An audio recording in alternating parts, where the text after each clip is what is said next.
Alors, bonjour à vous tous.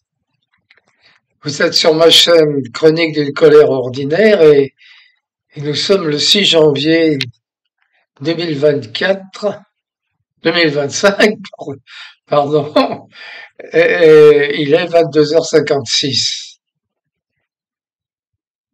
Alors, je souhaite à tous mes abonnés, avec un petit peu de retard, et à tous ceux qui me font l'honneur de me regarder et de m'écouter, une année 2025 pas trop difficile. Gardez dans le désarroi bruyant de la vie la paix dans votre âme et fortifiez une puissance d'esprit pour vous protéger en cas de malheur soudain. Tout cela vous sera nécessaire pour les épreuves qui nous attendent, car en effet, en juger par le discours du président de la République du 31 décembre 2024, il n'a rien appris, rien retenu. Aucune leçon n'a été tirée de ces nombreux échecs qui semblent pour lui n'être que des réussites. Cet homme est un cas d'école dans le domaine psychiatrique.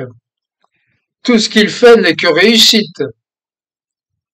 Et s'il lui arrive d'admettre quelques échecs, ils sont toujours atténués par des circonstances défavorables qui ne peuvent lui être imputées. Sa faculté d'oubli est phénoménale. Il exprime sa gratitude à tous ceux qui, je cite, protègent, soignent, aident et assurent la continuité de la vie de la nation. Et oublie allègrement toutes les mesures prises sous sa férule lors de la fausse pandémie, où il ne s'est pas gêné pour condamner à la mort sociale les mêmes qui soignaient, aidaient, garantissaient par leur labeur incessant, sans véritable retour, la continuité de la vie de la nation. D'ailleurs, que reste-t-il de la nation? Il n'a, depuis son accession au pouvoir, eu de cesse justement de la détruire, la nation française, et il continue à le faire avec opiniâtreté, détruisant pas à pas le tissu social, opposant les gens tant sur les injections que sur le conflit ukrainien ou sur des mesures autoritaires sur la protection du climat. Il en arrive même à définir deux catégories de citoyens,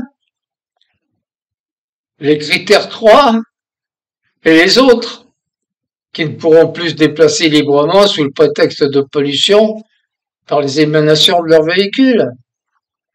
Cette mesure, qui n'a aucun fondement scientifique sérieux, dont les bases de la décision sont contestées partout dans le monde, n'a en réalité pour but, comme le confinement l'a été, de maintenir la population la plus récalcitrante dans une suggestion, une situation permanente de stress et de peur, en espérant ainsi pouvoir éviter des réactions trop violentes qui feraient vaciller la dictature qui se met doucement en place.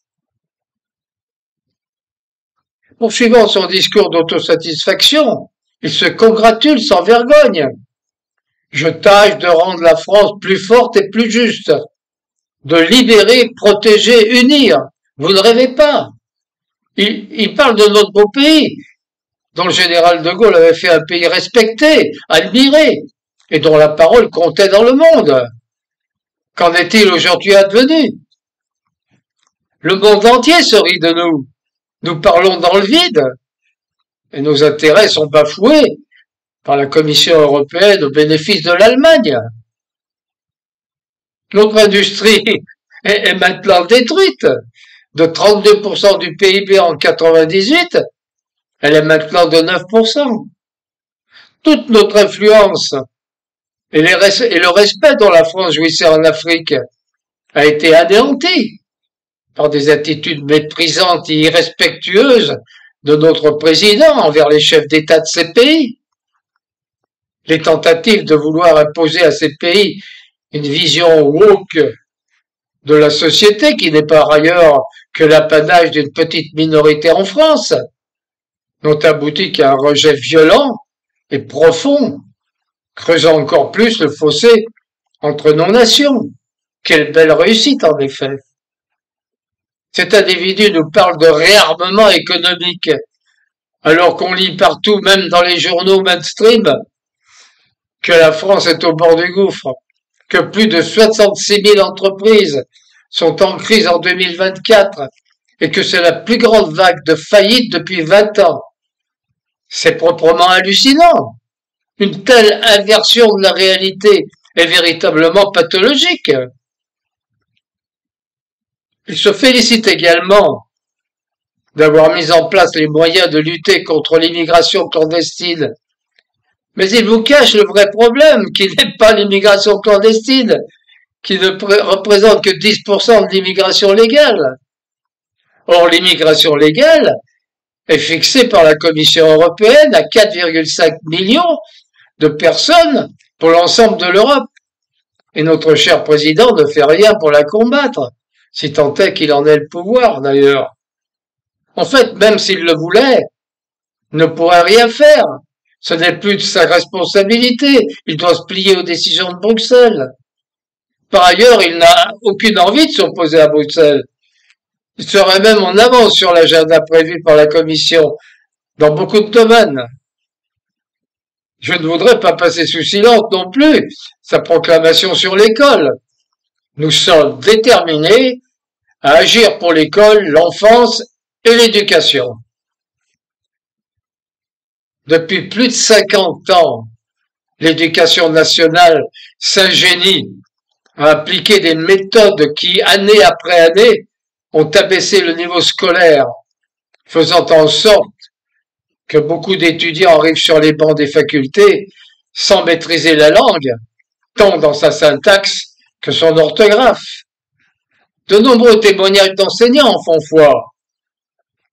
Par ailleurs, nous assistons, avec l'idéologie woke, à une éducation que je qualifierais de pornographique, consistant à enseigner à de très jeunes enfants des pratiques sexuelles d'adultes, qui peuvent même être considérées comme peu usitées ou quelquefois déviantes chez un adulte.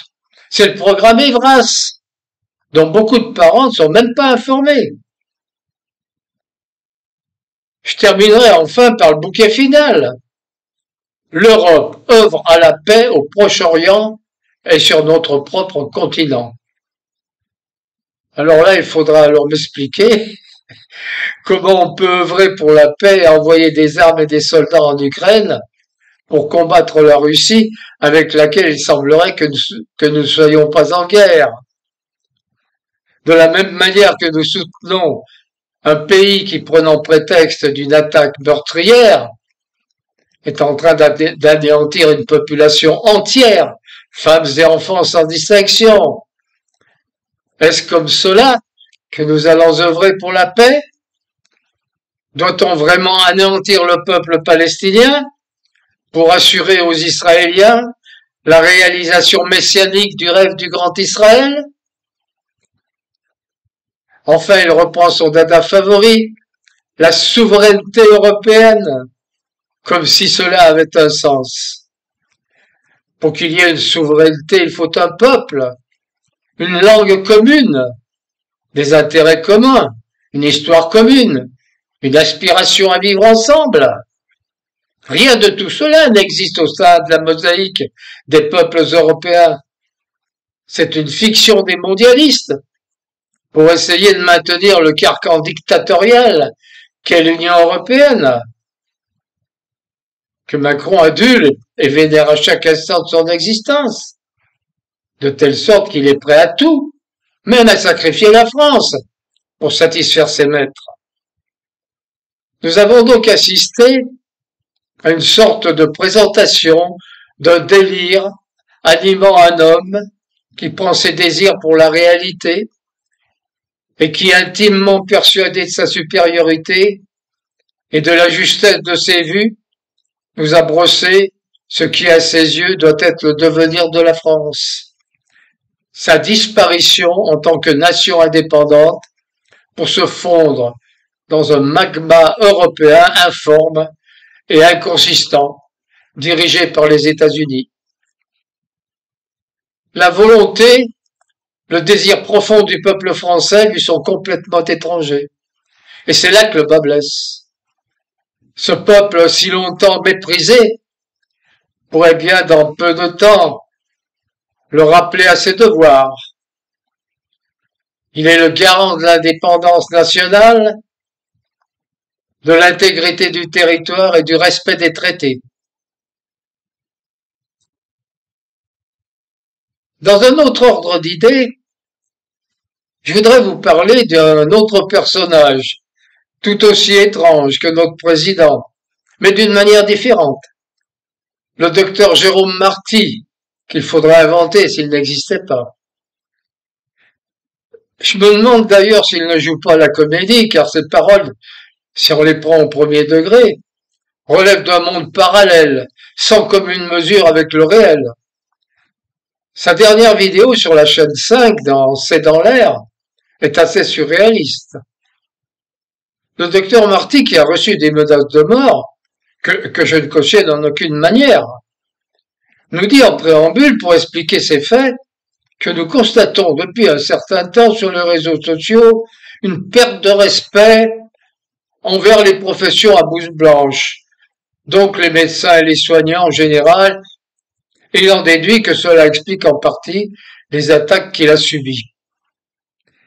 Il parle des soignants qui ont perdu leur travail et de ce fait sont quelque peu mécontents et deviennent complotistes, donc enclins aux accusations infondées, car prenant les causes pour les conséquences.